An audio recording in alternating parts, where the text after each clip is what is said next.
TV Batuíra Portugal. Para lá do amanhã. Olá, boa tarde a todos.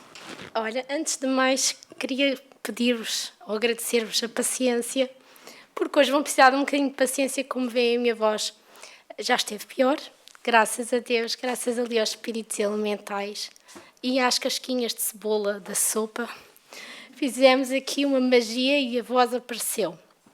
Mas peço-vos um bocadinho de paciência se tiver que tossir ou assim, está bem? Então, como vocês estão a ver, o que realmente vamos falar é sobre ser espírita. E no início, quando eu descobri o espiritismo, a realidade... Obrigada, Beatriz. A realidade é que eu andava a dizer a toda a gente que era espírita. Eu sou espírita, porque eu realmente tinha encontrado aquilo que eu procurava. Mas depois, à medida que fui realmente estudando e percebendo o que é o espiritismo, percebi que eu não era espírita. Eu andava ainda à procura, andava ainda a encontrar o caminho, e que ainda continuo, de ser espírita. Por isso é que nós muitas vezes dizemos que somos aprendizes de espírita. Somos aprendizes, efetivamente, ainda estamos neste caminho. E já vamos perceber porquê. Esse é o objetivo desta nossa palestra.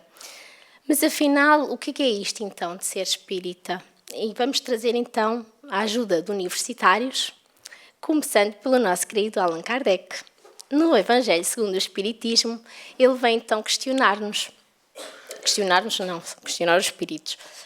Então, tanta gente que veio, que foi chamada para o espiritismo e que se transviou, que saiu do caminho, como é que nós podemos ter a certeza que estamos então neste caminho certo? Como? E os espíritos vão então responder: podereis reconhecê-los, ou seja, reconhecer os verdadeiros espíritas, pelos verdadeiros princípios da caridade, por eles ensinados e praticados, pelo número de aflitos a quem levem consolação, pelo seu amor ao próximo, pela sua abnegação, pelo seu desinteresse pessoal. Podereis reconhecê-los, enfim, pela vitória dos seus princípios, porque Deus quer o triunfo da sua lei. Ou seja, no fundo, o que Allan Kardec nos está a dizer é: vamos conhecer os verdadeiros espíritas sendo aqueles que vestem realmente a camisola. Por isso é que eu trouxe a imagem da capa. Se repararam, era uma menina a vestir uma camisola de ser espírita. A realidade é que ser espírita, então, é muito mais do que só simplesmente encontrarmos respostas que façam sentido para nós. Ser espírita é, acima de tudo, fazer a reforma íntima e o estudo que tanto ouvimos aqui, não é? Então, Emmanuel vem dizer-nos que há necessidade de iniciar-se o esforço de regeneração em cada indivíduo dentro do Evangelho, com a tarefa nem sempre amena da autoeducação. Evangelizando o indivíduo, evangeliza-se a família. Regenerada esta, a família, a sociedade estará a caminho da sua purificação, reabilitando simultaneamente a vida no mundo. É como diz no Evangelho, há uma passagem, não sei se recordam, que é os trabalhadores do Senhor, e ele vem dizer: unamos os nossos esforços, não é? Para que quando o Senhor chegue, a obra esteja acabada. No fundo é isto, todos nós temos um papel importante para este mundo, como vimos, para a sociedade, para a nossa família. E enquanto espíritas, vamos ver que não existe espiritismo nem espíritas sem responsabilidade, não é? E é isso que nós vamos estudar um bocadinho hoje. Ora, Jesus trouxe-nos a sua grande mensagem e 18 séculos depois dele, eis que o mais alto nos traz então o Consolador, ou seja, a doutrina dos espíritos, que figura na Terra como restauradora do cristianismo primitivo. E aqui temos um grande avanço na história do planeta Terra, porque passamos a uma religião que é dos espíritos e, portanto, ela está livre de todas as práticas exteriores, de todo o simbolismo, não é? Ou seja, o nosso principal objetivo no espiritismo é nós desenvolvermos a fé raciocinada através do estudo doutrinário, que tão importante é e que nós valorizamos tanto na casa. Portanto, continuando ainda, no capítulo dos templos e os livros, não disse, mas estão todos no vosso canto direito superior, com os respectivos capítulos em baixo. Na atualidade, erguem-se os núcleos espíritas como templos verdadeiros, onde Jesus deve estar representado não por imagens de barro, altares ornamentados ou estátuas de brona, mas pelas atitudes essenciais cristãs dos seus frequentadores. Logo aqui nós já vemos que uma casa espírita não é só a direção da casa, mas sim os seus frequentadores, não é? Vem-nos trazer aqui uma grande responsabilidade. E a realidade é que o espiritismo é muito simples, é só nós nos comprometermos com aquele que foi o filho do carpinteiro, não é? Que foi o Mestre Jesus. Nós às vezes é que acabamos por complicar. E trago então aqui a imagem do primeiro grupo cristão, em convivência, num sítio muito simples, e sempre foi assim com o Mestre Jesus. Ele era amor, não é? Ele era amor em todo o lado, em todo o tempo, em todo o local. Não era preciso um grande templo para atrair jovens para uma jornada ou o que fosse. Como vocês veem, ali está ele, simples, passando a sua mensagem através do exemplo.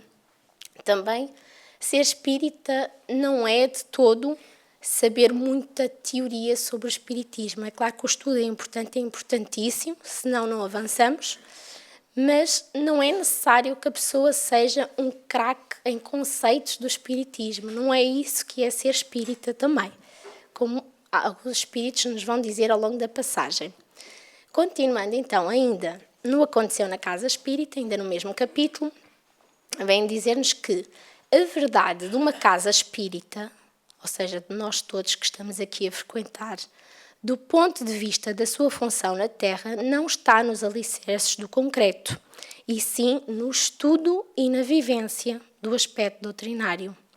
Esse, sim, deverá ser colocado em evidência, fortalecendo moralmente os adeptos da terceira revelação, contribuindo para o esclarecimento e entendimento do que seja realmente o espiritismo, o que é o centro espírita, quais as suas responsabilidades e sagrada importância como representante do Cristo do planeta. Portanto, todos nós que aqui estamos, que nos dizemos aprendizes de espíritas, somos representantes do Cristo.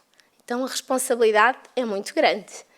E eu aproveito já agora só para abrir aqui um parênteses, porque muitas vezes dizemos aqui e alertamos para que quando entrarmos no passe não escolhermos, por exemplo, a cadeira onde nos vamos sentar.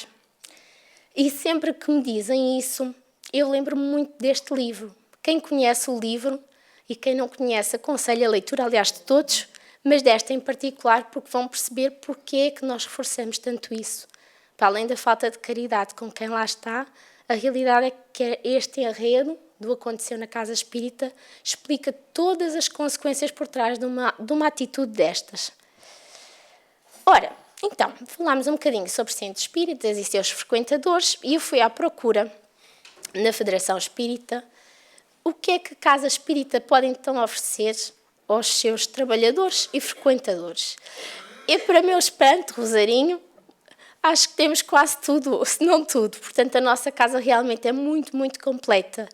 Há então, portanto, oportunidade para todos os tipos de trabalhadores, todos os gostos, digamos assim, ou seja, temos o estudo regular para adultos, crianças e jovens, não é? Temos o estudo e a prática da mediunidade. Temos as palestras, assistência social e também a espiritual. Temos encontros através de seminários, de jornadas, que falámos logo no início. Temos feiras dos livros, temos edição de livros e revistas. Temos programas de televisão, temos divulgação na internet. Portanto, a única que não temos, as únicas duas, Rosarinha, e não vamos se calhar falar muito sobre isso, porque senão é mais trabalho, mas seria realmente o rádio e os filmes espíritas. São os únicos dois que não...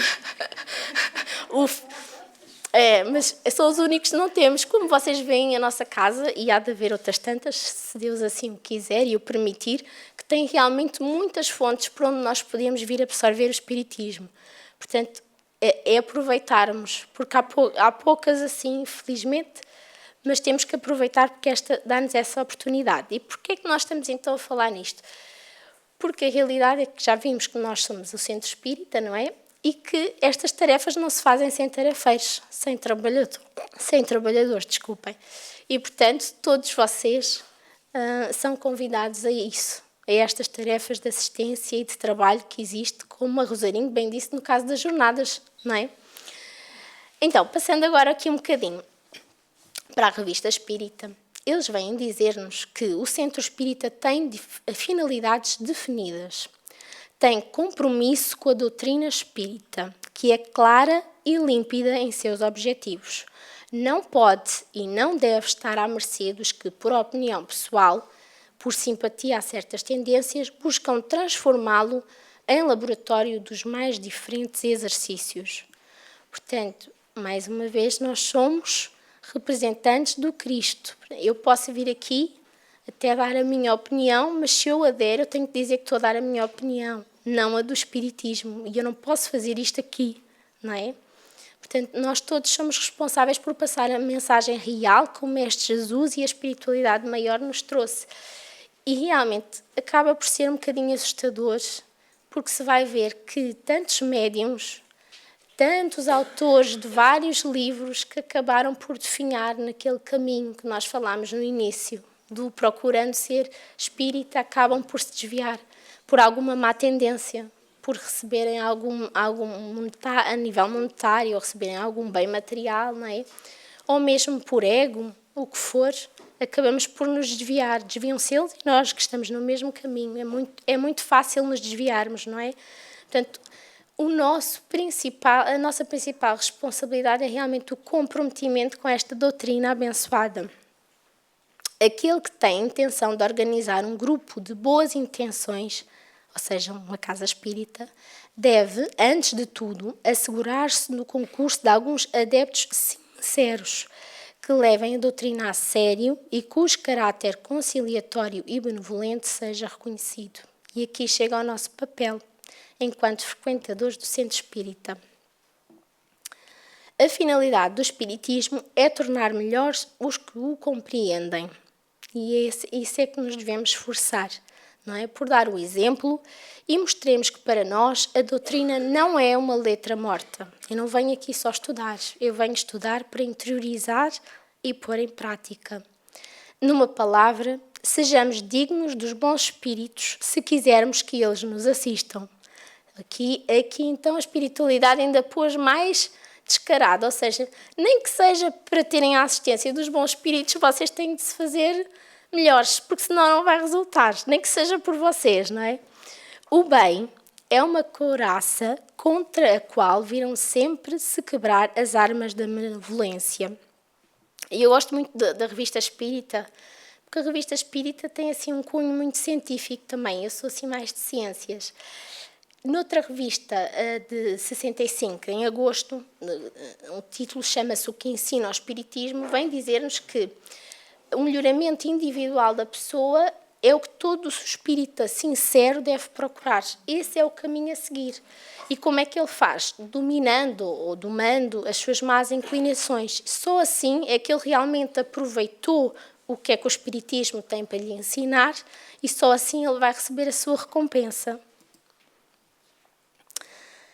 Então, nisto, vocês vão achar muita piada aqui. Isto foi mesmo feito personalizado. E a Rosarinha há de ter, se calhar, até umas histórias mais interessantes para vos contar, mas a realidade é que, muitas vezes, o tarefeiro espírita, e eu incluída, arranjamos desculpas para não ir, para não fazer, para não estudar. Lá vamos nós, não é? E, associado a nós, temos outros amigos também, que eu lhes chamei os inimigos do bem, a espiritualidade também, acho eu. E eles já perceberam que eles não conseguem destruir o espiritismo, não há forma, nem externamente, então o que é que eles tentam-se fazer? Entrar dentro das casas espíritas, não é? Ou seja, afetar os seus tarefeiros. E como é que eles afetam os tarefeiros? É através das brechas que nós deixamos, não é? E isto não é só na casa espírita, é no trabalho, é no lar, é em todo o lado. E já lá vamos. Temos várias brechas que podem chamar estes nossos amigos, ou seja, cada vez que nós temos um mau pensamento, é como se tivéssemos um sino do lado de lá, e lá vêm os espíritos que estão na mesma sintonia do mal ter connosco. Portanto, é uma maravilha, ficamos com muito boa companhia.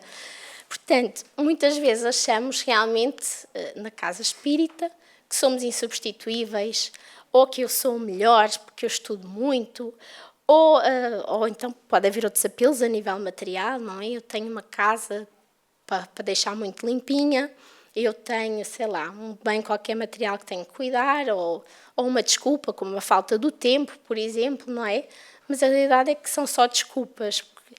O que nós realmente fazemos, ou seja, o nosso calcanhar de Aquiles, é realmente a sintonia mental desajustada, que nos vai levar, então, através de pensamentos e sentimentos maus, a estas circunstâncias. Portanto, aí é que nós abrimos a porta da nossa alma a estes irmãos e às nossas más tendências. E nisto foi então buscar alguns exemplos, que a Rosarinha há de ter até muito melhor, mas eu realço o terceiro. Sou só eu que trabalho neste centro espírita, ou seja, a pessoa faz só um bocadinho, quer varrer. Até pode ser todas as semanas, varre uma vez. Mas já fica a achar que é a única pessoa que trabalha no centro espírita e faz um trabalho muito pequenininho, não é? Ou esta aqui que eu acho extraordinária, que às vezes no WhatsApp, não sei se o Rosarinho deve ter histórias também destas para contar, mas desculpe, Rosarinho, mas amanhã não vou poder ir ao estudo porque tenho uma árvore a bloquear a estrada da minha rua. E vocês repararem, a árvore é minúscula, tem para aí 5 centímetros. Ou outra ainda, que é do lado também. Então, não vais ao cantinho do bebê? Não, hoje vou folgar, afinal sou apenas um voluntário.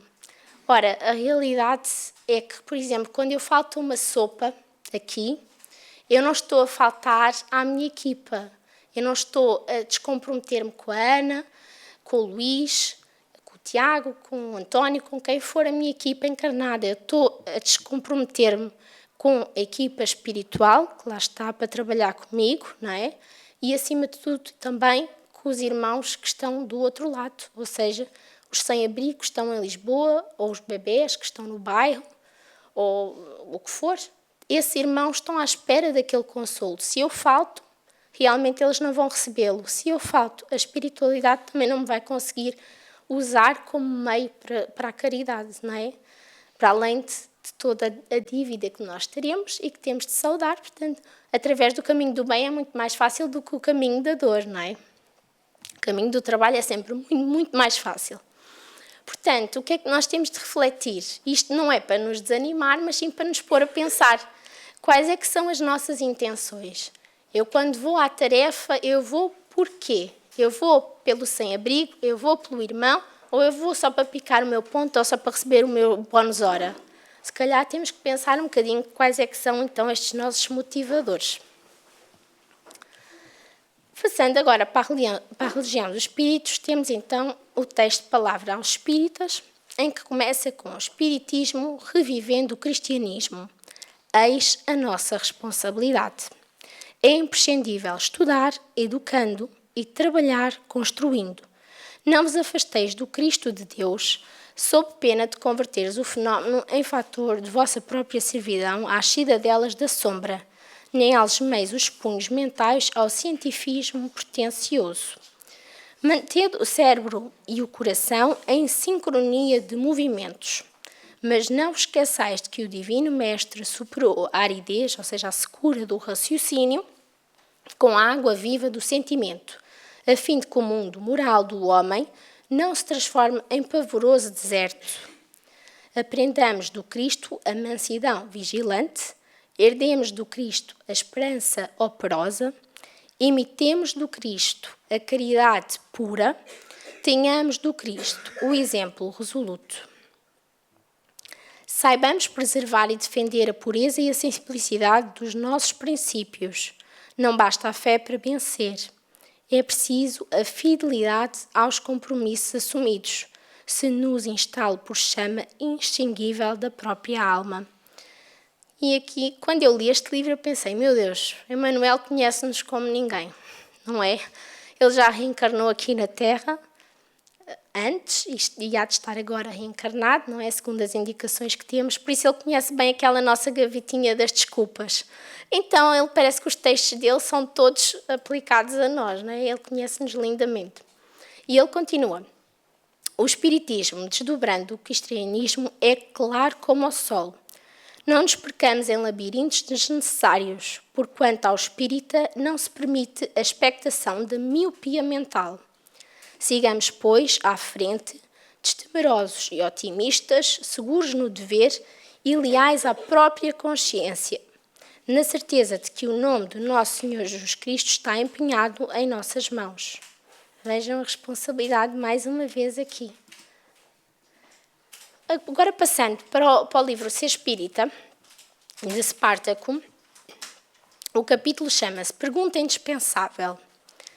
E ele vem dizer-nos: todo espírita sincero deveria cotidianamente se fazer a seguinte pergunta: além do que tenho feito, o que posso fazer a mais em prol do engrandecimento da doutrina?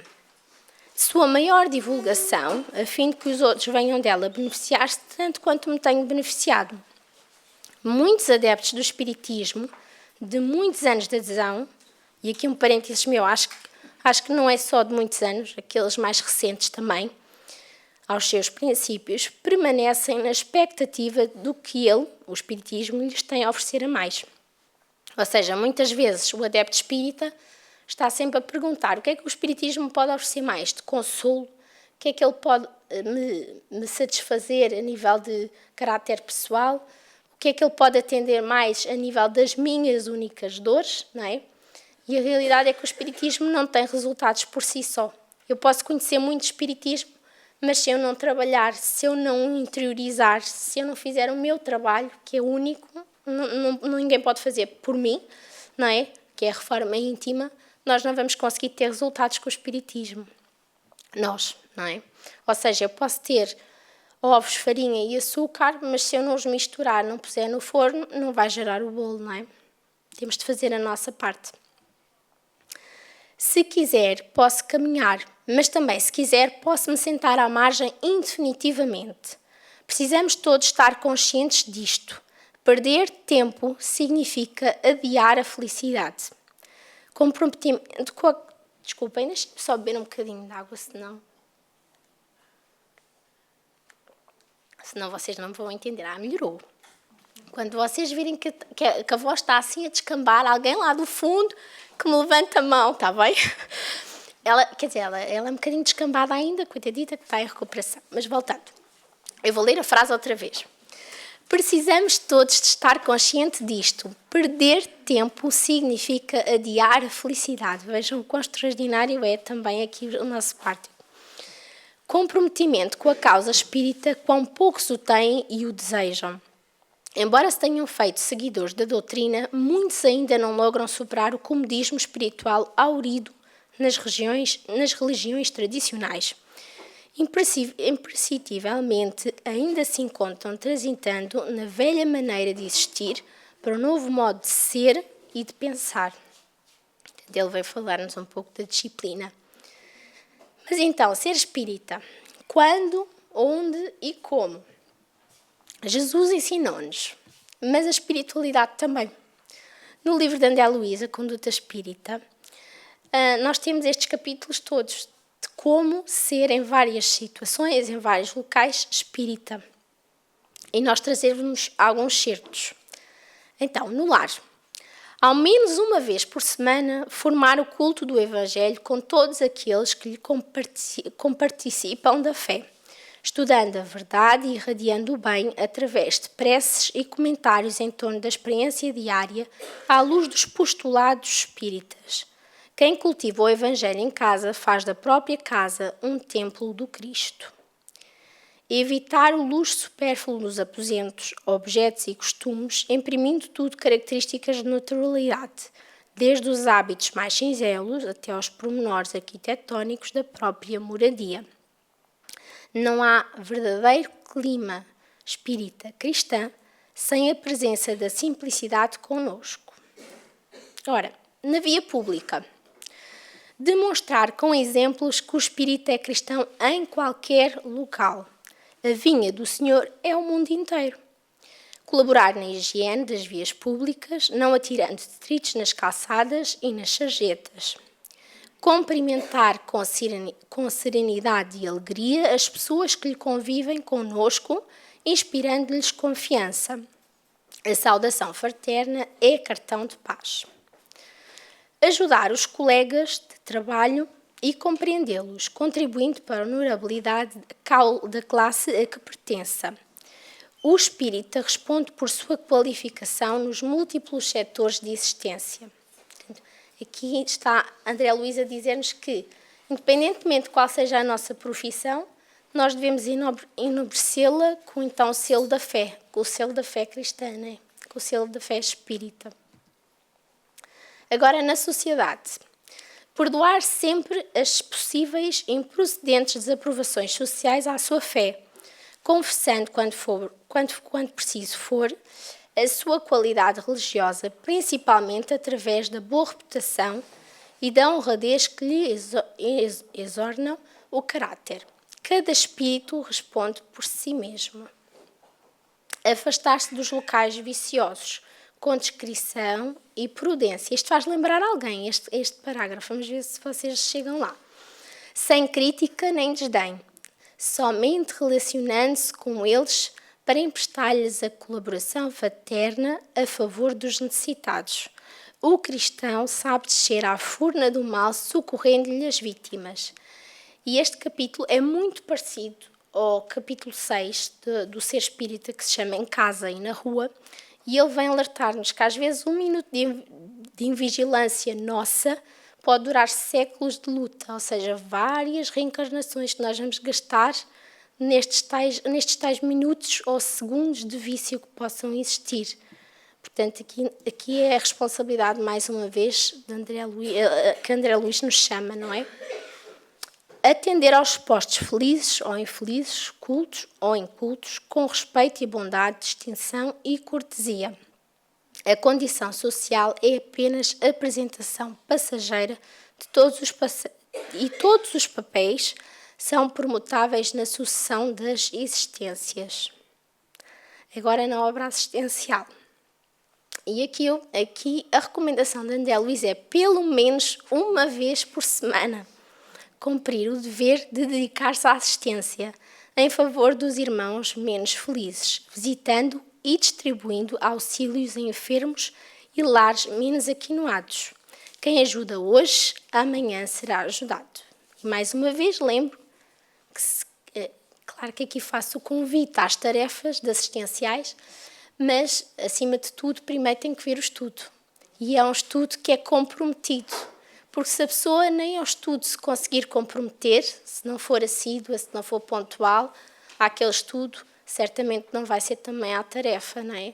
E sem estudo nós não conseguimos fazer uma tarefa espírita, não seremos os bons instrumentos. Portanto, estudo primeiro e a seguir as tarefas.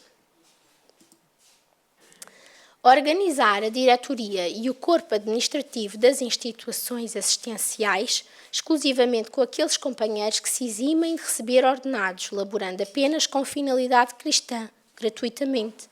E o Mestre Jesus já nos tinha dito, muito claramente, né? Dai de graça o que de graça recebeste. O trabalho desinteressado sustenta a dignidade e o respeito das boas obras. Agora, perante os doentes. Criar em torno dos doentes uma atmosfera positiva de confiança, que é o que vocês estão a fazer comigo agora, através de preces, vibrações e palavras de carinho, fortaleza e bom ânimo. O trabalho de recuperação do corpo fundamenta-se na reabilitação do espírito. E nós também já sabemos e muito vimos falando. Mesmo quando sejam ligados estreitamente ao coração, não se deixa bater à face dos enfermos, mas sim apresente elevação de sentimento e fé, fugindo às exclamações de pena ou tristeza. O desespero é fogo invisível. Imaginem vocês que eu estou doente e se vier outra pessoa dizer-me tu estás tão mal, estás tão abatida, que é essa cara, estás mesmo mal, estás nas últimas. Ora, que grande trabalho de espírito eu fiz. E aqui André Luiz vem dizer-nos, não vamos fugir, não vamos por esse caminho, pena nem tristeza, o nosso trabalho é outro. Ou seja, mais uma vez, os bons espíritas no Evangelho segundo o Espiritismo vêm dizer, reconhece o verdadeiro espírita pela sua transformação moral e pelos esforços que faz para dominar as suas más inclinações, sejam elas por ações ou por pensamentos. É muito difícil nós controlarmos as nossas ações más. Os pensamentos ainda mais difícil é.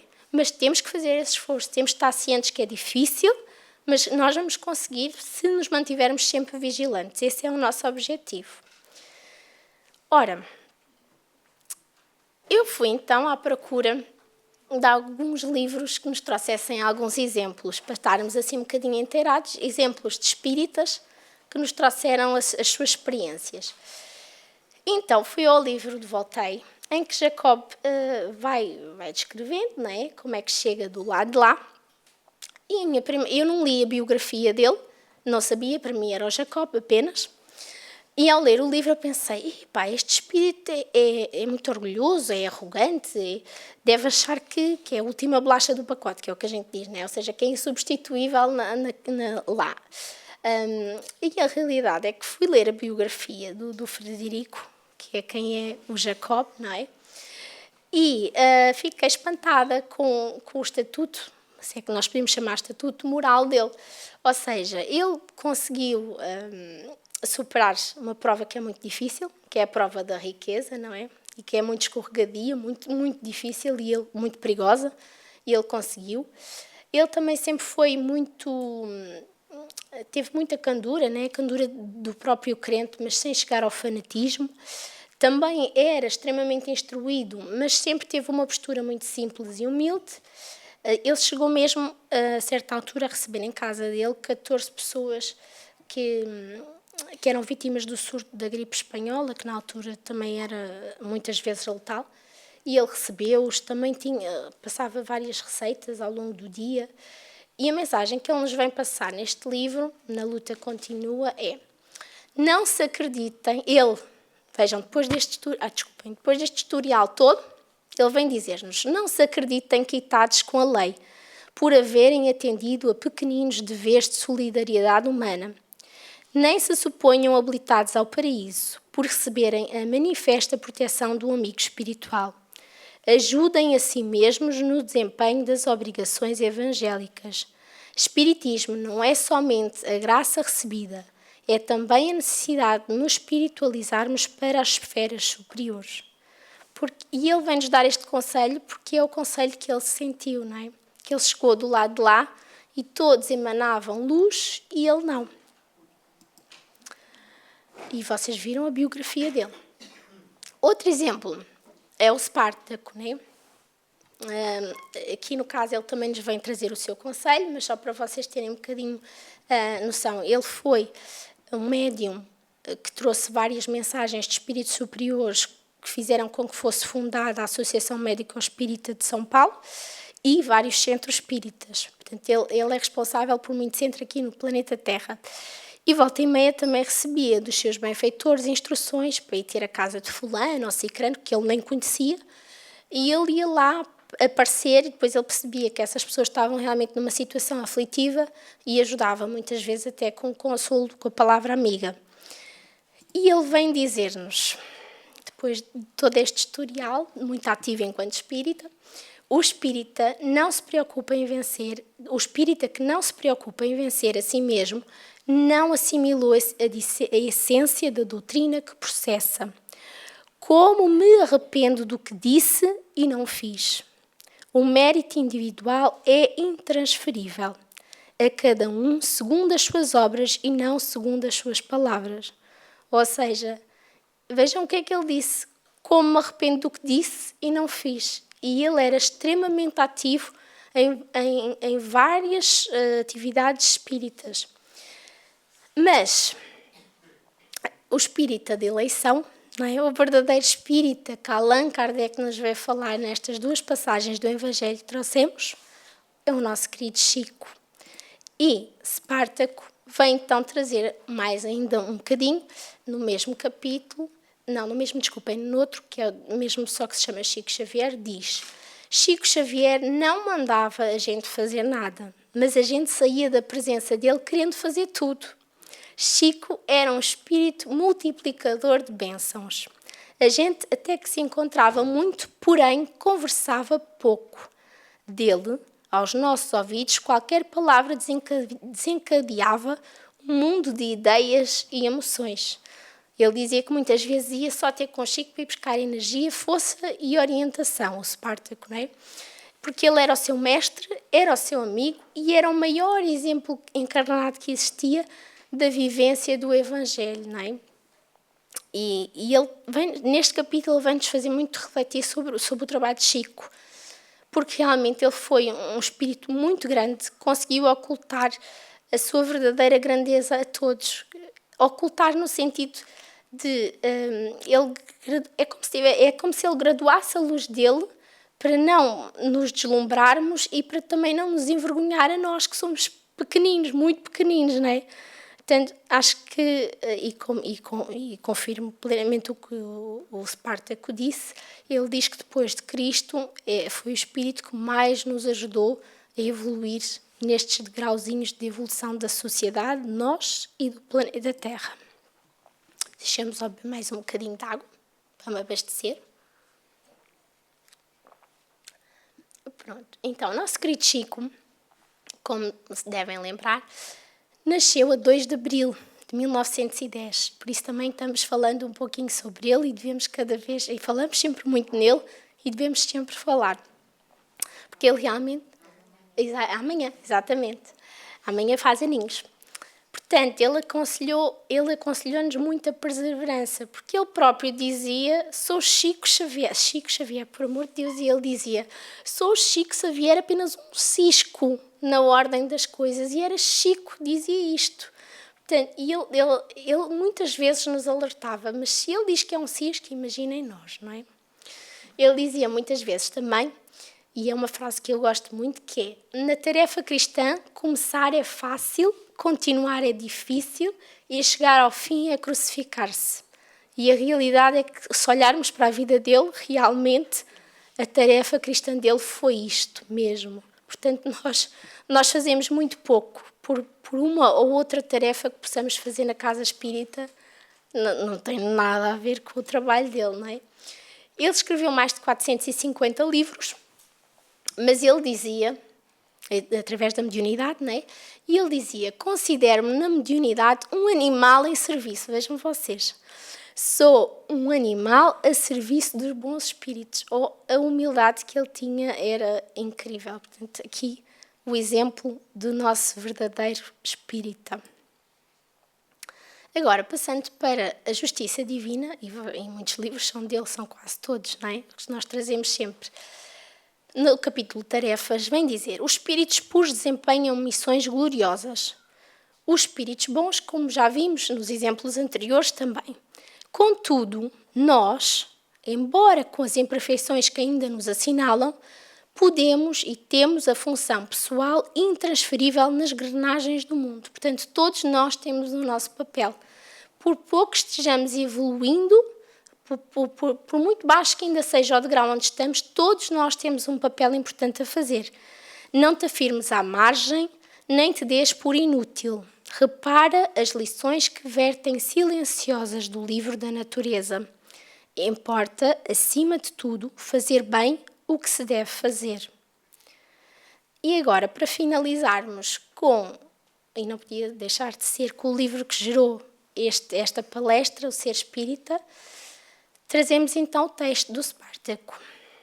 Ser espírita é procurar fazer a diferença sem se sentir diferente.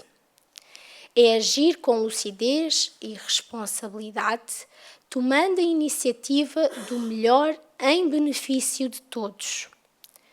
É dar testemunho de fé nas mais comezinhas, ou seja, nas mais comuns atitudes cotidianas. É vivenciar as lições da doutrina, sem, contudo, ser moralista, qual se ser espírita se fizesse inacessível à mais frágil das criaturas. E nós sabemos que não é isso. O espiritismo está acessível a todos.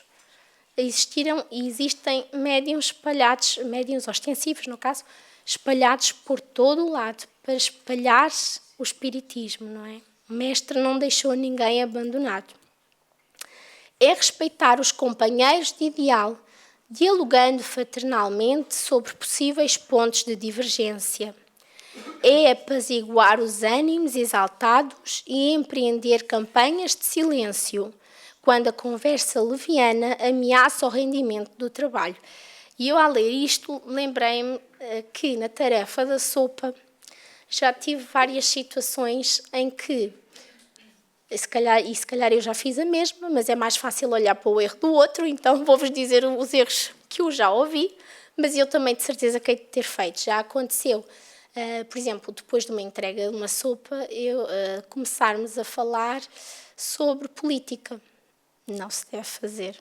Ainda por cima, por exemplo, naquelas situações, foi na altura do Bolsonaro e o Lula, pronto, e falou-se nesse tema, ou seja, aqui a espiritualidade é muito clara.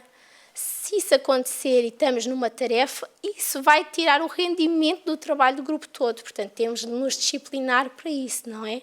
Ou seja, mantermos em silêncio, porque se vamos falar, podemos levar a situações de exaltamento, que não é o objetivo. Se nos calarmos, pode ser que o tema desapareça e, portanto, teremos a companhia da espiritualidade de novo, que não se interessa certamente por política ou futebol ou o que seja. É sempre estar disposto a perdoar ofensas e, de preferência, jamais se sentir ofendido. É não se melindrar ao ponto de promover a desunião com comprometimento da causa. Ser espírita é demonstrar o que se assimilou da mensagem e não apenas através da palavra de erudição, mas, sobretudo, da atitude que lhe confere credibilidade ao verbo esclarecedor. É ser, onde estiver, um apelo à lógica e ao bom senso, despertando consciências e sensibilizando corações. É saber, nas atividades em que se engaja, somar com as possibilidades de cada um, dividindo atribuições, para que os resultados se multipliquem. Eu, quando li esta frase, fiquei muito confusa. Tive de ler para esta frase umas 3 vezes. Mas o que eu depreendo desta frase, que pode até não ser, é que se nós estamos numa tarefa, nós, em vez de fazermos tudo, podemos perfeitamente, como aqui diz, dividir atribuições. Ou seja, aquele é bom a fazer aquilo, eu vou dar aquilo para ele fazer.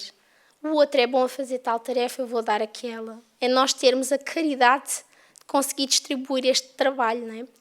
E isto, como já vimos, ser espírita é em todo o lado. Portanto, estou a falar no centro espírita, na tarefa espírita, mas em casa, é no trabalho, é onde for.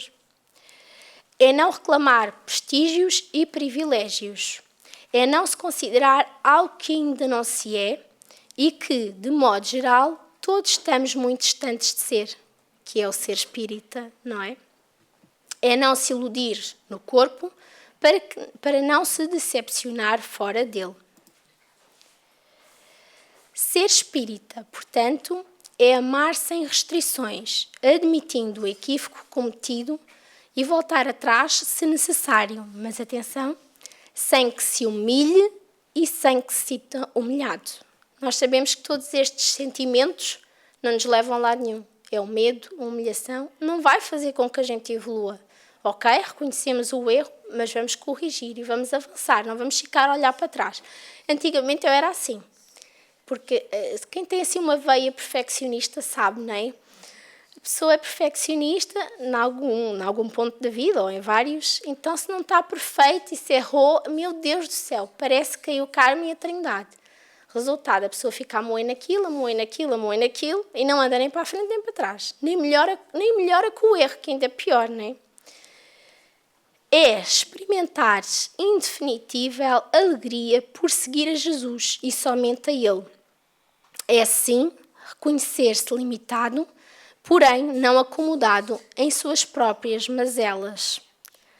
É, mais do que não tropeçar e cair, não comprazer-se na queda. Vejam que interessante, não é? Muitas vezes a gente cai e fica olhando para a queda, em vez de avançar, não é? Tentar subir e levantar-se. Enfim, ser espírita é ser uma pessoa comum, mas não vulgar. Ora, e eu deixo-vos com a mensagem de Jesus, que a espiritualidade nos quis trazer aqui, e também vos agradeço por me terem ouvido assim com esta vozinha, mas realmente foram os queridos. Ninguém levantou a mão, estava à espera que levantassem uma carrada de vezes. Pronto, já está mesmo. Pronto. Eu digo quando estou assim, já passei da validade, mas pronto. Mas queria agradecer-vos mesmo de coração, que sei que é difícil estarem-me a ouvir, porque a minha voz já é baixinha assim, então ainda pior. Mas muito obrigada pela vossa atenção, por terem cá estado e que Jesus nos acompanhe. Obrigada.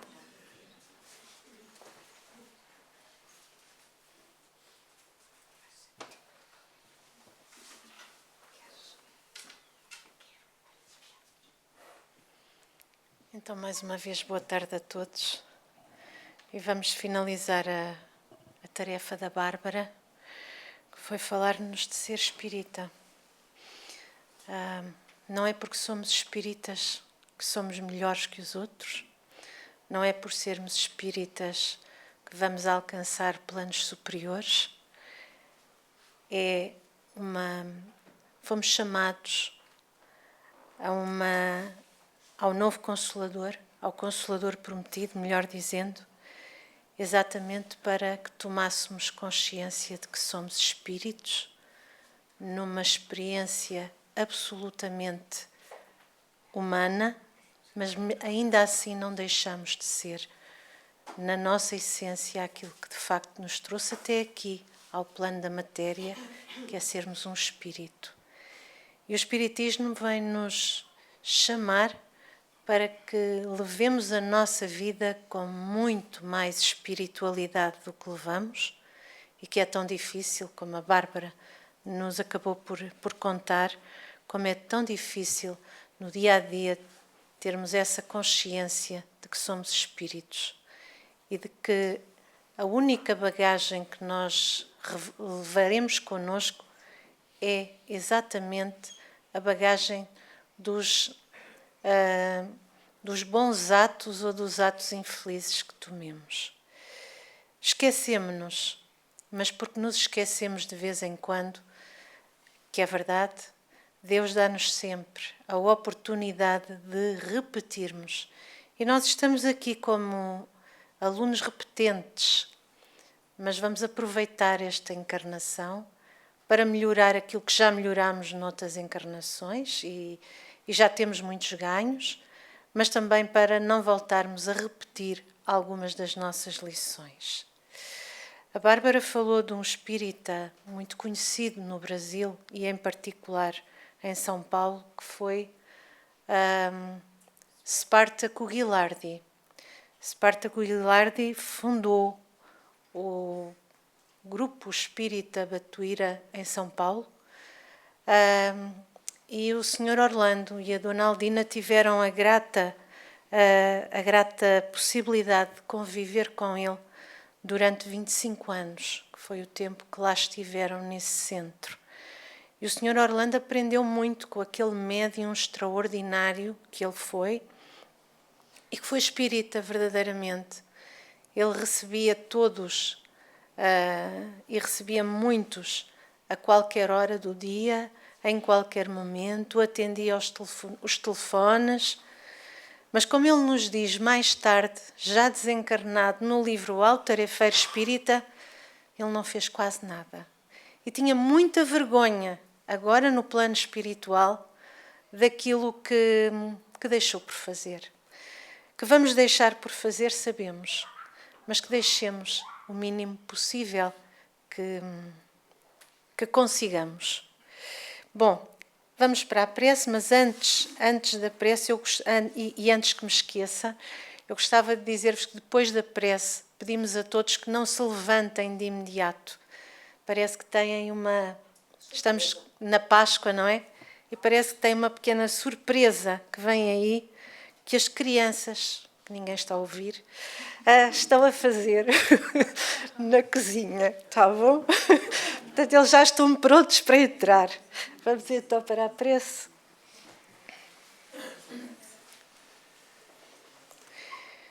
E vamos sentados nas nossas cadeiras, abandonar os nossos pensamentos, mas enchê-los de luz. E ir ao encontro do amoroso Mestre, do doce Rabi da Galileia. Ele foi o médium do nosso Pai Divino na Terra e trouxe-nos a mensagem que o Pai entendeu que já estávamos preparados para ouvir, humanidade necessitada dessa luz, desse roteiro que ficou inscrito nos seus evangelhos. Vamos assim ao seu encontro, desse mestre, desse médico das nossas almas. Estamos próximos, Senhor, da data que comemora a tua partida da terra, da data, Senhor, que comemora o amor imenso que devotaste a cada coração. E aqui estamos reunidos em vosso nome para agradecer-vos a profunda bondade, o amor incomensurável que nos dedicas, para agradecer-vos cada instante das nossas vidas em que caminhas conosco, seja nas horas mais difíceis ou nos momentos mais felizes. Para agradecer-vos, Senhor, a palavra que deixaste falada e a mensagem de esperança e de luz com que nos envolves desde que caminhaste pela terra. Agradecemos-vos por todas as bênçãos que todos aqueles que trabalham em vosso nome derramam sobre todos nós.